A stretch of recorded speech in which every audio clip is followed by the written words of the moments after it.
महाराष्ट्राचे आदिदैवत भूपती नृपती पृथ्वीपती परमित्रपती प्रगल्भ बुद्धिमान राजाधिराज योगीराज श्रीमंत योगी श्री छत्रपती शिवाजी महाराजांना या जिजाऊंच्या लेकीचा मानाचा मुजरा मानाचा मुजरा मानाचा मुजरा.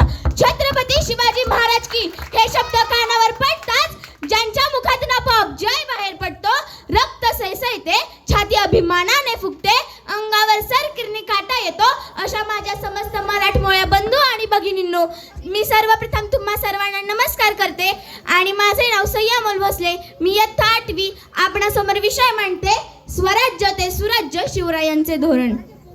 मित्रांनो, आज मी येथे एका महान व्यक्तीबद्दल बोलणार आहे, ज्याचा मला तुम्हालाच नव्हे तर संपूर्ण देशाला अभिमान आहे. अहो, इथल्या लोकांना तर सोडाच, पण इथल्या दऱ्याखोऱ्यांना जरी विचारलं की छत्रपती शिवाजी महाराज कोण होते, तर ते सांगतात रुद्राचा अवतार तो, वाघाचा ठसा तो.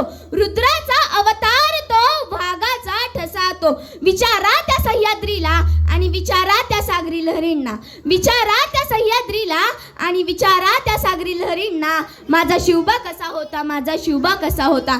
छत्रपती शिवाजी महाराज म्हणजे कोण?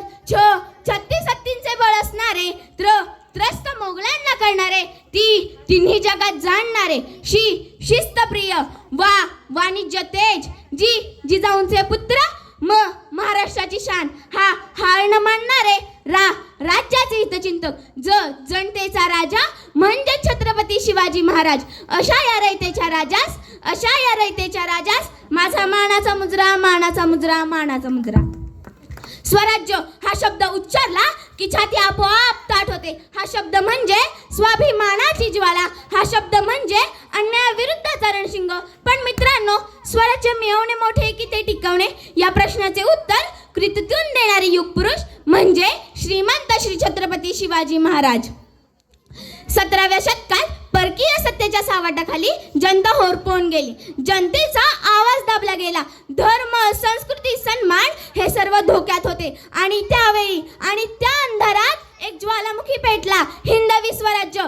पण शिवरायांचे स्वप्न फक्त सत्ता मिळवणे नव्हते, तर त्यांना हवे होते ते स्वराज्य.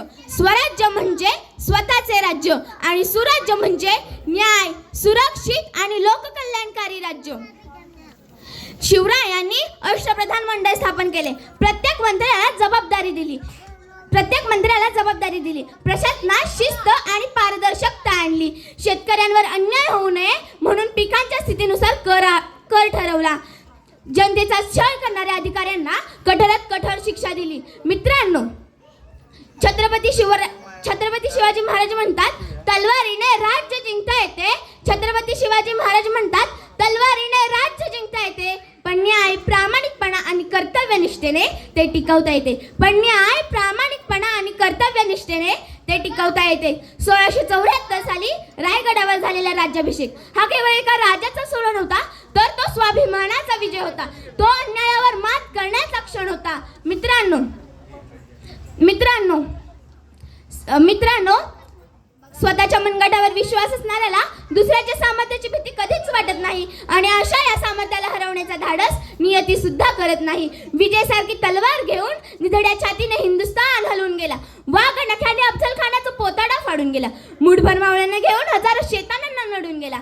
स्वर्गात गेल्यावर ज्याला देवाने झुकून मुजरा केला, असा एक मर्द मराठा माझा शिवबा होऊन गेला, माझा शिवबा होऊन गेला.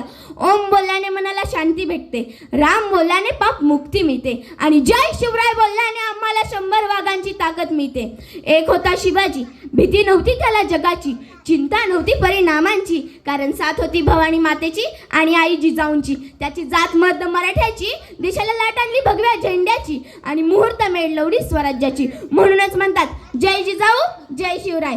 सागराचं पाणी कधी आटणार नाही, माऊलीची माया कधी तुटणार नाही. सागराचं पाणी कधी आटणार नाही, माऊलीची माया कधी तुटणार नाही. हा जन्म काय 1000 जन्म झाले तरी नाथ शिवरायांचा कधी सुटणार नाही, नाथ शिवरायांचा कधी सुटणार नाही.